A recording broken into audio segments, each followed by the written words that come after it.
अस्सलाम वालेकुम स्टूडेंट्स। जी तो स्टूडेंट्स एक्सरसाइज 8 कर रहे हैं जिसका क्वेश्चन नंबर जो 13 है वो हम लोगों ने करना है। देखिए स्टूडेंट्स क्वेश्चन में क्या बोला है, prove that for any two non empty set, यानी कि अब एम्प्टी क्या होता है, खाली सेट, ऐसा सेट जिसके अंदर कुछ भी नहीं होता, ठीक है ना। सेट्स होप्स हो के आप लोगों ने पढ़े होंगे पिछली जो छोटी क्लासेस हैं उनमें के सेट क्या होते हैं, ठीक है ना। अब दो नॉन एम्प्टी सेट हैं ए और बी, वो क्या है, इनको प्रूव करना है कि ये इसकी left hand side equal to right hand side के है कि नहीं। अब स्टूडेंट्स इससे पहले ना देखें, मैं आप लोगों को यहाँ पे समझा देता हूँ। देखें कि क्या गिवन है, दो सेट्स हैं, ए इंटरसेक्शन बी, ऊपर कंप्लीमेंट का साइन लगा है, equal to A complement union B complement, ठीक है। होप्स के स्टूडेंट्स ये आप लोगों को चीज़ें ये जो है ना पढ़ी होंगी। इसको क्या कहते हैं, कंप्लीमेंट कहते हैं, इसको यूनियन कहते हैं, इसको इंटरसेक्शन कहते हैं। ये छोटी क्लासेस में पढ़ाते हैं, ठीक है ना। अब देखिए हम लोगों ने क्या पढ़ा पीछे, जो लेक्चर 3 था स्टूडेंट्स, मेरी रिकमेंडेशन है कि आप लोग इस लेक्चर को सुनने से पहले लेक्चर जो है हमारा 3 यानी जिसमें क्वेश्चन नंबर 3 समझाया था मैं, जो है उसको लाजमी देख ली। इसी प्लेलिस्ट के अंदर जो है आप लोग उसको देख लेंगे, और तकरीबन मेरे ख्याल में 15 या 20 मिनट का वो लेक्चर है। लेकिन अगर आप उसको सुनते हैं तो क्वेश्चन नंबर जो 10 है, क्योंकि ये भी ट्रुथ टेबल के साथ सॉल्व होना है, तो हम लोग क्या कर लेंगे, इजीली सॉल्व कर लेंगे। लेकिन उससे पहले देखें कि क्या करना है। अब ए को हम लोग लेट कर लेते हैं, हम लोग ट्रुथ टेबल किससे बनाते थे, पी और क्यू। क्या अगर हम लोग इसको लेट कर लें पी, और ये जो था क्या नाम है इसको, इंटरसेक्शन, इंटरसेक्शन जैसा साइन। अब देखें इससे पहले ना ये टेबल देख लेंगे। मैंने अगर जिस बच्चे ने पीछे वाले लेक्चर्स देखे हैं, मैंने पहले भी ये टेबल दिखाया था, वो शायद उसी चैप्टर उसी लेक्चर में था, क्वेश्चन नंबर 3 में, कि इन साइंस को क्या बोलते हैं। जैसे देख, इसको क्या कहते हैं, नॉट का कहते हैं, नेगेशन भी कहते हैं साइन को, इसको एंड कहते हैं, इसको और कहते हैं, इसको देन एंड इम्प्लाइज टू कहते हैं, और इसको इक्विवेलेंट कहते हैं, या इफ एंड ओनली इफ भी कहते हैं। अब क्या है कि देखें, जो इंटरसेक्शन है उसकी जगह पे हम लोग एंड लगाएंगे, और की जगह जो और है ये किसकी जगह पे लगाएंगे, यूनियन। क्योंकि ये उनकी तरह के दिखते हैं। देखें अब ये क्या है, इंटरसेक्शन, इंटरसेक्शन की जगह पे क्या मैंने बताया कि इसका वैसे ही साइन है, लेकिन इसको क्या कर देंगे, एंड लगा देंगे, जो कि वो भी मैंने आप लोगों को टेबल दिखाया है। और पी बी की जगह पे क्या कर देंगे, क्यूलेट कर लेंगे, ठीक है। और ऐसे ही साइन लगा के ऊपर क्या है, कंप्लीमेंट इक्वल टू का साइन, और ए की जगह पे हम लोगों ने क्या लट किया, पी, और यूनियन की जगह पे मैंने बताया क्या करेंगे, और कर लेंगे, और इस तरह वी बना देंगे, और बी की जगह पे क्यू लट की है, इन दोनों के ऊपर कंप्लीमेंट भी है। अब देखें, अब जो ट्रुथ टेबल बनेगा स्टूडेंट्स, इस लेकिन हम लोगों ने ये तो बना लिया कि पी एंड क्यू फाइंड करना है, पी और क्यू फाइंड करना है, ठीक है। अब ये सारी चीजें जो है ना वो लेक्चर 3 में, यानी जो क्वेश्चन नंबर 3 है उससे रिलेट करती हैं स्टूडेंट्स। तो कोशिश करेंगे उसको सुन के फिर इस लेक्चर की तरफ मूव करें, फिर इंशाल्लाह सही से समझ आ जाएगा। अब देखिए इस जो कंप्लीमेंट है, कंप्लीमेंट का मतलब क्या होता है, जिसके ऊपर भी लेट्स सपोज के अगर आप लोगों को गिवन है ए कंप्लीमेंट, तो ये किसके इक्वल होता है, यू माइनस ए के, यानी माइनस करवाना है। तो हम लोग क्या पढ़ रहे थे, ये इसको क्या नाम है, नेगेशन का नोट, तो इसको नोट पढ़ेंगे। अब देखिए हम लोगों ने क्या फाइंड आउट करना है, एक तो ये करना है कि पी एंड क्यू फाइंड करना है, ठीक है, एक ये चीज करनी है, और इसी का क्या करना है, नेगेशन फाइंड आउट करना है, यानी पी एंड क्यू की नेगेशन फाइंड करेंगे, ठीक है। इस कंप्लीमेंट को याद रख लेंगे, नेगेशन एज अ फाइंड करेंगे, और ये क्या होगी, हमारी लेफ्ट हैंड साइड होगी, और जो राइट हैंड साइड है उसमें क्या फाइंड आउट करना है, राइट हैंड साइड में, यानी कि पी है, पी जो नेगेशन है इसका मतलब पी नेगेशन फाइंड आउट करेंगे, इसके अलावा क्यू नेगेशन फाइंड आउट करेंगे, और फिर इन दोनों का, पी नेगेशन का और क्यू नेगेशन फाइंड आउट करेंगे। अब देखिए मैं आप लोगों को ये चीज जो है, अब देख लें कि प्रॉपर्ली हमारी ये जो साइड है ना, ये क्या बनेगी, P and Q negation equal to P, यानी सॉरी इसकी जगह पे क्या लगाएंगे, या ये जो कंप्लीमेंट इसकी जगह पे नेगेशन, और यहाँ पर भी नेगेशन लगा देंगे। अब देखिए प्रॉपर्ली जो क्वेश्चन है वो ऑलरेडी नोट्स के ऊपर सोल्व है, मैं आप लोगों को वहीं से बता देता हूँ। देखिए क्या करना था, ये हमारे पास गिवन था, देखिए उसने भी बताया कि ये जो कंप्लीमेंट था उसकी जगह पे नेगेशन लगाया, ए की जगह पे पी, और जो इंटरसेक्शन है इसकी जगह पे एंड का साइन लगाया, ठीक है ना, और बी जो है उसका क्यू लगा दिया, इक्वल टू का sign as it is, A complement था यानी नेगेशन पी हो जाएगा, और इसकी जगह पे और लगाया। मैं आप लोगों को दोबारा जो साइंस वाला टेबल है वो दिखा रहा हूँ, इसको याद कर लें, ये बहुत ज़्यादा ज़रूरी है। देखें क्या है कि इसको नेगेशन पढ़ते हैं जो इस तरह, यानी ऊपर से कैप लगती है उसको एंड पढ़ते हैं, और जो ऊपर को यानी वी सा बना होता है इसको और पढ़ते हैं। अब देखें ये क्या था, एंड है, और ये क्या था उसके बाद नेगेशन, सॉरी हम लोग इधर पढ़ रहे थे, ये क्या था, और ऊपर वी को और पढ़ते हैं, ठीक है ना, मैं यहाँ पे लिख रहा हूँ और जो ये है एंड, ठीक है।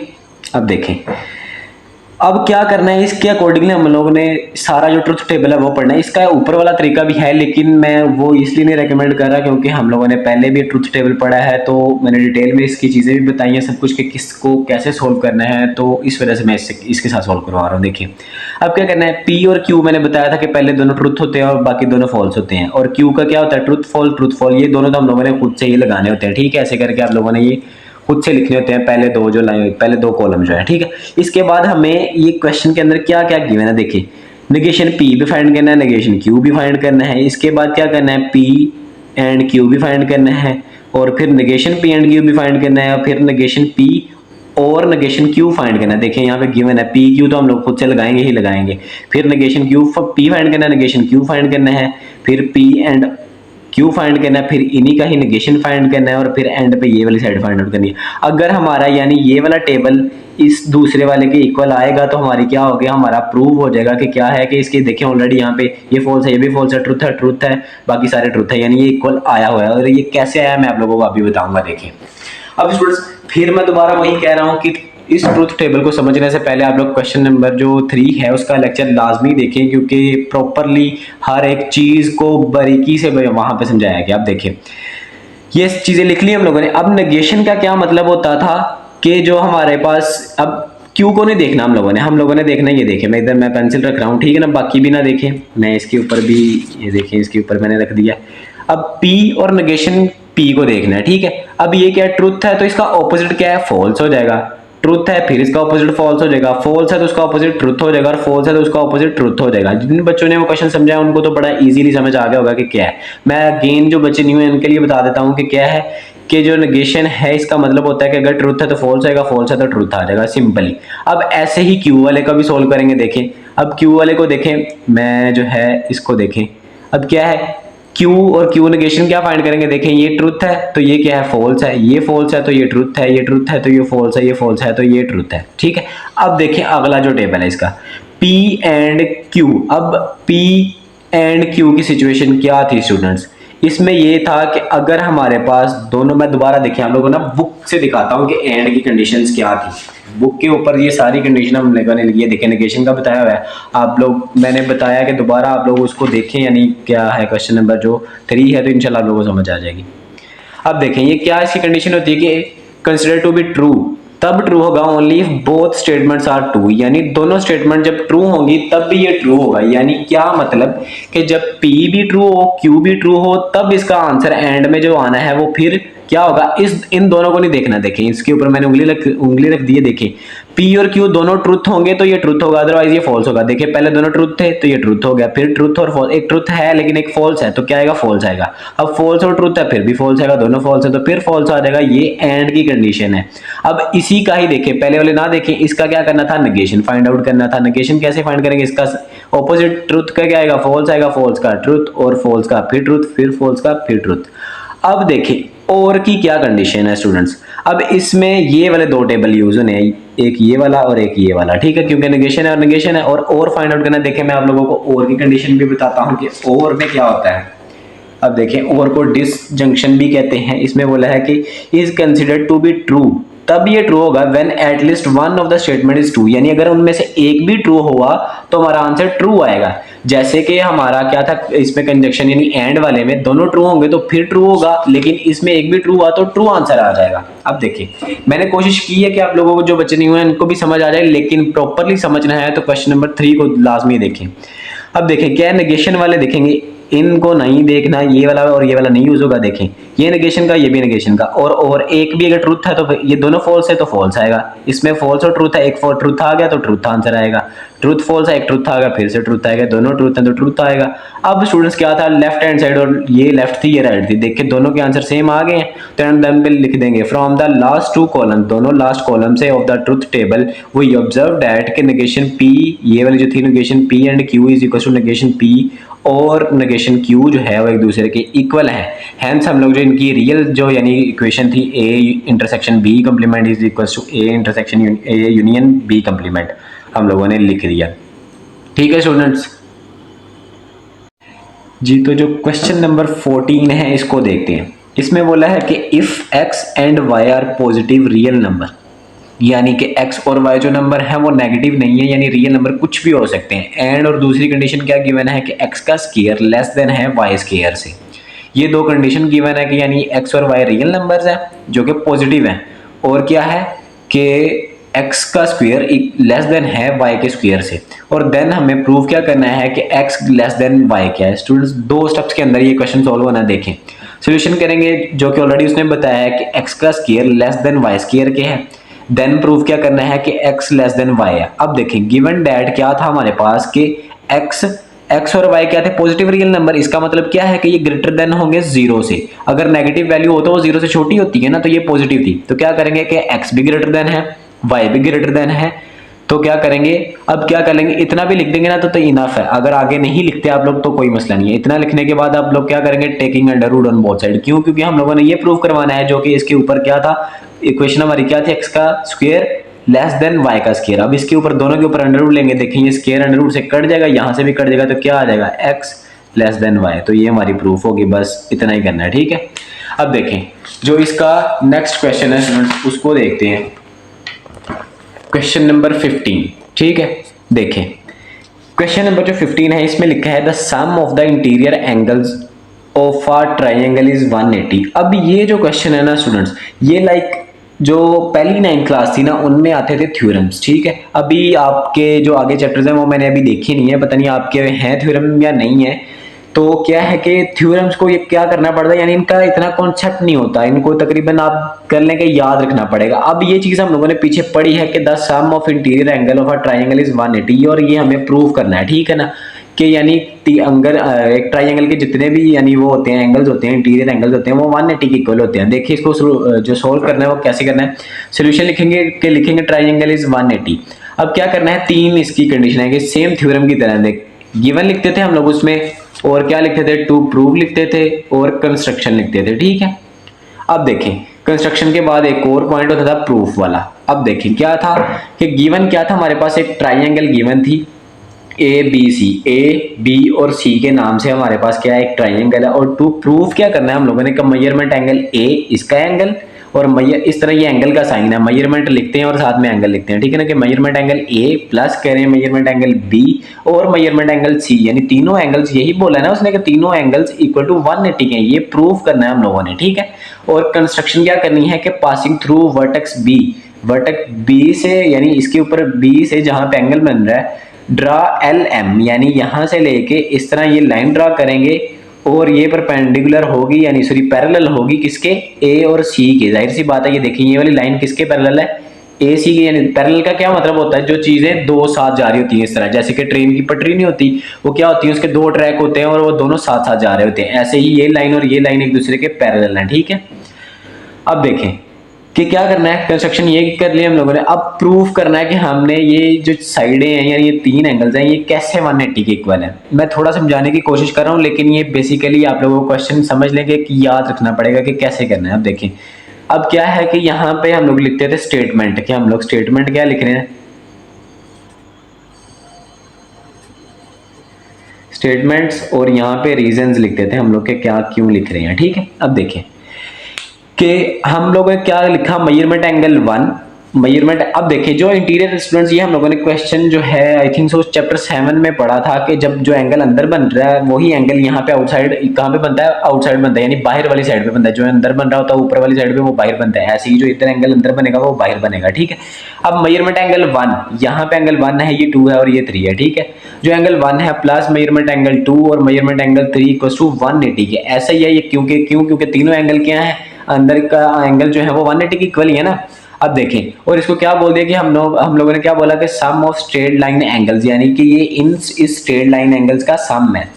अब और उसने बता दिया कि मेजरमेंट एंगल जो 1 है, यानी यहाँ पे ये जो 1 है, सॉरी यहाँ पे जो 1 लिखा हुआ है ये किसके इक्वल है, यानी प्लस करेंगे किसके साथ, मेजरमेंट एंगल ए के साथ। जाहिर सी बात है ये इसके ऑपोजिट है ना, तो क्या कर दिया इसने, बोल दिया कि अल्टरनेट एंगल्स आर इक्वल, यानी अल्टरनेट जो होते हैं वो एक दूसरे के इक्वल होते हैं। ऐसे ही जो दूसरा बताया कि उसने मेजरमेंट एंगल बी, जो बी है ये किसके इक्वल होगा, मेजरमेंट एंगल ए बी और सी के, ठीक है। इसके क्योंकि ऑपोजिट सामने कोई एंगल नहीं बन रहा, अगर हम लोग 3 की बात करते हैं तो वो किसके इक्वल होना था, सी के। जैसे 1 ए के इक्वल था ऐसे ही 3 सी के इक्वल होगा, लेकिन बी किसके इक्वल होगा, वो ए बी सी के इक्वल होगा, ठीक है।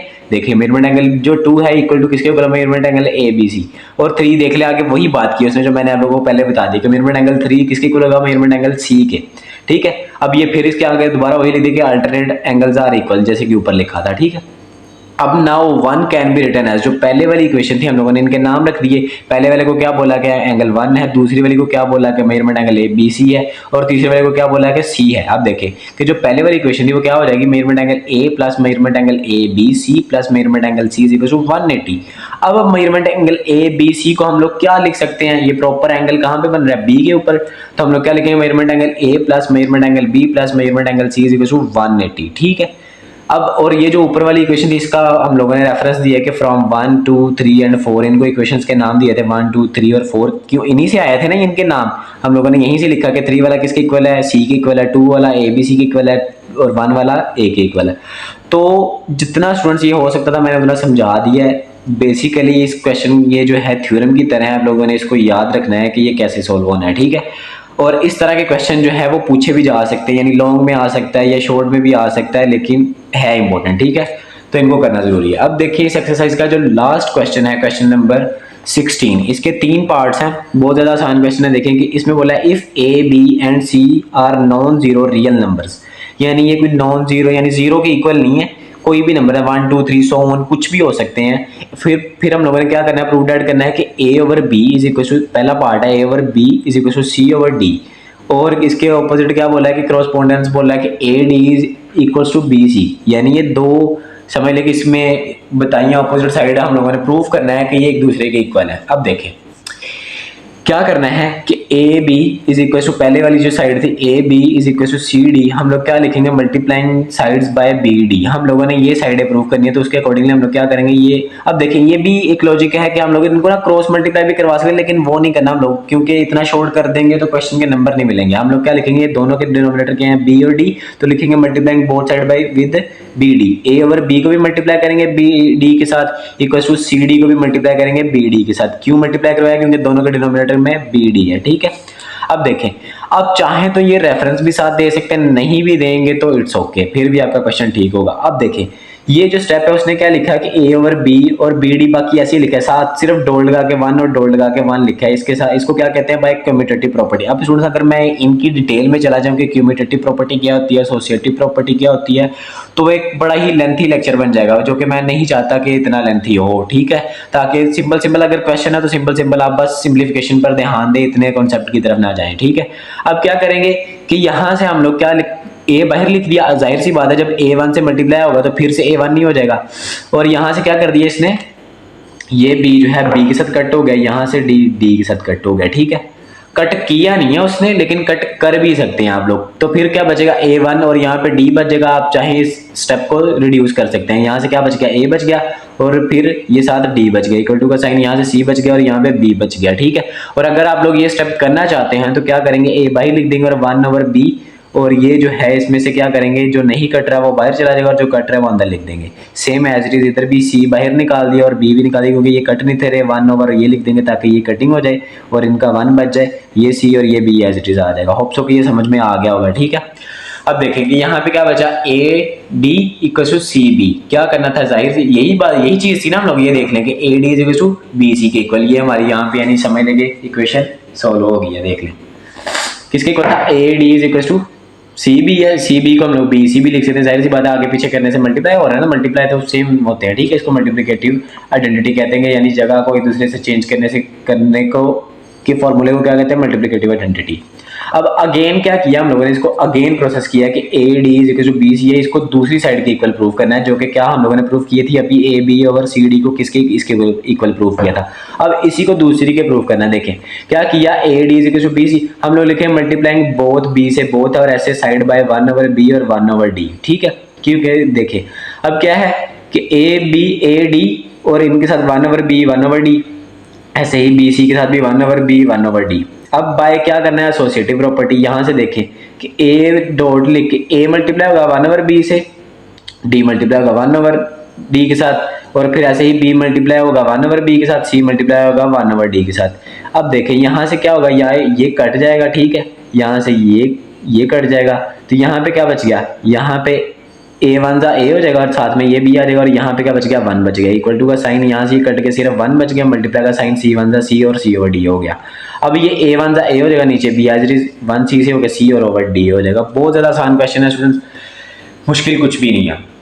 अब देखें जो इसका जो बी वाला पार्ट है, बी वाला पार्ट उसको क्या किया है कि A over B dot C over D is equal to A C over B D के इक्वल प्रूफ करना है हम लोगों ने, ठीक है। अब इसकी एक साइड ही सॉल्व करेंगे, बस दोनों साइड नहीं सॉल्व करेंगे। इसकी इसलिए दो साइड सॉल्व की थी क्योंकि ये कॉरस्पॉन्डेंस थी, इस वजह से हम लोगों ने सॉल्व की थी, ठीक है। यानी समझ लें कि 2 क्वेश्चन थे एक तरह के एक क्वेश्चन के अंदर। अब ये A over B C over D एक साइड ले लिया हम लोगों ने, left hand side A over B dot C over D. अब क्या हम लोग ये देखें ए सेपरेट कर सकते हैं, इसको देखें ए ओवर बी हम लोग ए मल्टीप्लाई 1 ओवर बी लिख सकते हैं, क्योंकि ए जब 1 से मल्टीप्लाई होगा तो ए ओवर बी हो जाएगा ना अगेन। ऐसे ही इधर से सी सेपरेट कर देंगे, सी सेपरेट करके 1 ओवर डी लिख दिया हम लोगों ने। अब देखें ये ए और ये सी अलग कर दें और यहाँ से 1 ओवर बी और 1 ओवर डी अलग कर दें। देखिए ए और सी को अलग करें क्योंकि मल्टीप्लाई हो रहे हैं ना, ए और सी अलग कर सकते हैं। देखिए ए मल्टीप्लाई सी कर दिया हम लोगों ने यहाँ पे, और ये जो 1 ओवर बी और 1 ओवर डी था ये अलग कर दिया। अब ये मल्टीप्लाई है 1 1 जा 1 बी और डी बी डी हो जाएगा, यहाँ पे ए सी से हो गया ए सी हो गया। अब ए सी 1 जा ए सी ओवर बी डी, तो ये हमारी क्या होगी, हमारी ये वाली साइड सोल्व होगी। यानी 3 स्टेप्स के अंदर हमारा क्वेश्चन सोल्व हो गया। नीचे हम लोगों ने लिख दिया left hand side is equal to right hand side, ठीक है। यहाँ पे देख लें, अगर यानी यहाँ पे नहीं भी समझ आया तो मैं यहाँ पे कर रहा हूँ। ये देखिए ये स्टेप तो सिंपली बस इसको अलग किया, ये ए सी के साथ होगा ए मल्टीप्लाई बाय सी, ये अलग कर दिया, मल्टीप्लाई का साइन ये जो 1 ओवर बी था 1 ओवर बी और मल्टीप्लाई का साइन ये 1 ओवर डी लिख दिया, ठीक है। अब देखिए ए सी क्या हो जाएगा, ए सी मल्टीप्लाई बाय 1 1 जा 1 ओवर बी डी हो जाएगा। अब ये ए सी मल्टीप्लाई हो रहा है तो ए सी ओवर बी डी हो जाएगा, सिंपल बस 3 स्टेप्स के अंदर, ठीक है। अब देखो जो तीसरा है ये भी सेम ऐसे ही है कुछ, ए ओवर क्या था हमारे पास ए ओवर बी प्लस, यानी क्वेश्चन ऐसे लिखा लेफ्ट हैंड साइड क्या थी A over B plus C over D. अब क्या फिर से अगेन वैसे ही ए अलग कर देंगे और 1 ओवर बी प्लस लिख देंगे अलग से, मल्टीप्लाई का साइन ऐसे ही सी अलग मल्टीप्लाई का साइन और 1 ओवर बी अलग कर देंगे, ठीक है। अब देखें क्या कर दिया, ए और सी अलग से आ गए, मल्टीप्लाई का साइन 1 ओवर बी और 1 ओवर बी, ठीक है, तो ये अलग कर देंगे हम लोग। अब ये जो सॉरी स्टूडेंट्स यहाँ पे इसने गाइड वालों ने मल्टीप्लाई का साइन लिखा है लेकिन प्लस का साइन आना है, ठीक है। यहाँ पे मल्टीप्लाई का यहाँ पे मल्टीप्लाई लेकिन यहाँ पे प्लस आएगा, ठीक है, यहाँ पर भी प्लस आएगा। अब ये ए बी और 1 ओवर बी है। अब ये ए सी जो है ये 1 के साथ क्या हो रहा है, मल्टीप्लाई ए सी 1 जा ए सी ओवर बी हो जाएगा। यही हमारी क्या थी, राइट हैंड साइड थी। हम लोगों ने लिख दिया right hand side left hand side is equal to right hand side. Again देख लें, दोबारा मैं समझा रहा हूँ कि left hand side equal to क्या थी, A over B plus C over B. तो क्या किया हम लोगों ने, बस ए अलग किया, मल्टीप्लाई 1 ओवर बी लिखा, प्लस का साइन एज इट इज, ये सी अलग किया 1 ओवर बी लिखा। अब यहाँ से ए और सी अलग कर दिए जो पिछले क्वेश्चन में किया, प्लस का साइन यहाँ पे 1 ओवर बी कॉमन आ रहा था, कॉमन ले लिया, ठीक है। अब ये 1 के साथ मल्टीप्लाई होगा ए ओवर बी, ए और सी सॉरी ए और जो सी था उसके साथ मल्टीप्लाई होकर ये सी ओवर बी हो जाएगा। तो यहाँ पे जो है हमारी स्टूडेंट्स एक्सरसाइज खत्म हो गई है। होप्स हो के सारे लेक्चर्स आप लोगों को समझ आ जाएंगे होंगे। बहुत शुक्रिया, अल्लाह हाफिज़।